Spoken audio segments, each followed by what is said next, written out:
हमारे साहब ऐसे ही गैर फितरी इत्तेहाद हुकूमत की सूरत में हमारे सामने है। पाकिस्तान पीपल्स पार्टी को भी रिजर्वेशंस हैं कुछ मामलात पे हुकूमत के साथ, जिसमें से सर फहरिस्त कैनाल्स वाला इशू है। और पीटीआई तो है ही अपोजिशन में, और वो उनको तो है ही है रिजर्वेशंस। मौलाना साहब भी, उन्होंने 2 दिन कबल जो बात कही आपके सामने है। पीका एक्ट के बाद हम देख रहे हैं कि सहाफ़ियों को भी रिजर्वेशंस हैं, वो भी सरापा एहतजाज हैं। और उसके साथ साथ जो वकील बिरादरी है उनमें भी एक तशवीश पाई गई है। और मुख्तलिफ़ औकात पे हम देख रहे हैं वो कभी लॉन्ग मार्च का ऐलान होता है, तो कभी किस तरह की धमकी आ जाती है, या कभी किस तरह का ऐलान हो जाता है। तो अब पाकिस्तान तो है ही मुमकिनात का देश। ये जो सारे मामलात हैं, आपको खुश उसलूबी से ये निमटते हुए नज़र आ रहे हैं, या ये मामलात एक मरतबा फिर सड़क की जानिब बढ़ रहे हैं? बहुत सारे मौजूआत को आपने छेड़ दिया है, उसमें से दाई सब पर बात करते हैं। पहली बात तो ये है कि ये बात दुरुस्त है कि पीपल्स पार्टी का और मौजूदा हुकूमत का इत्तेहाद गैर फिक्री है।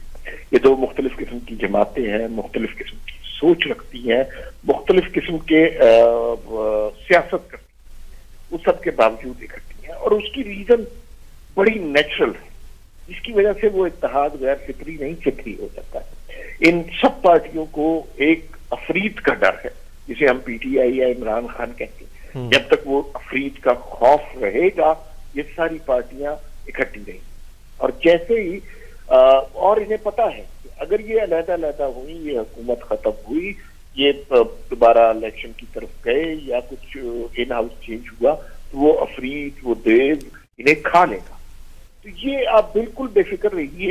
ये इनके आपस में इख्तलाफात होते हैं, सियासी जमातों के जो इत्तेहाद में भी होते हैं, उनकी बयानबाजी भी चलती है, उनके इख्तलाफात भी होते हैं, उनके मुख्तलिफ नजरियात भी होते हैं। लेकिन अगर आप ये समझ रहे हैं कि किसी स्टेज पर पीपल्स पार्टी नाराज होकर हुकूमत छोड़ देगी या मुस्लिम लीग नून पीपल्स पार्टी से राहें जुदा कर लेगी, तो ये मुमकिन नहीं है।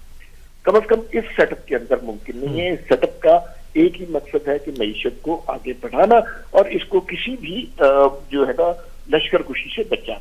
दूसरी बात, आपने पीका एक्ट का जिक्र किया। पीका एक्ट क्या है, उस पर सहाफियों को भी एतराज है, सबको एतराज है। एक बात पे सारे मुत्तफिक हैं, माजी में भी हम सहाफियों की आवाज बंद करने की कोशिश की गई है, आजादी इजहार पर कदमने लगी है, लेकिन कोई सहाफी, कोई चैनल, कोई इदारा कभी ये नहीं कह सकता कि आजाद फेक न्यूज को प्रमोट करना चाहिए, फेक न्यूज को इजाजत देनी चाहिए।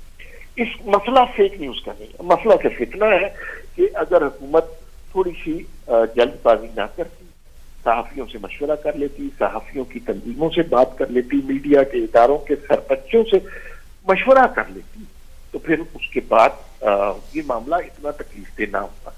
फिर इसमें प्रॉब्लम ये हो गई है कि जितनी जल्दी से ये किया गया ना, कि एक दिन असेंबली में, अगले दिन सेनेट में, फटाफट जैसे पता नहीं क्या हो रहा है, तो इतनी में करने से शकूक बढ़ते हैं, लोगों को ये लगता है। लेकिन दूसरी जानिब आप देख लीजिए, फेक न्यूज कितना बड़ा अफरीत बन चुकी है और उससे पाकिस्तान को बहुत नुकसान पहुंचा है, सारी दुनिया को बहुत नुकसान पहुंचा है।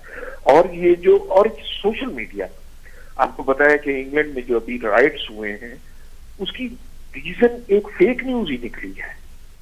अमेरिका में जो इख्तलाफात अब झगड़े हुए हैं और कैपिटल हिल पर हमला हुआ है, वो कुछ और सिचुएशन थी।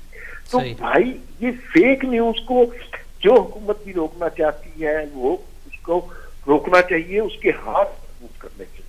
हाँ, आजादी इजहार पर कोई कतरा नहीं होनी चाहिए और सहाफियों को सच बोलने से मना नहीं करना चाहिए, झूठ बोलने पर पाबंदी होनी चाहिए। इसके लिए कानून साजी हम बहुत अरसे से डिमांड कर रहे थे, कानून साजी होनी चाहिए और कानून साजी होगी।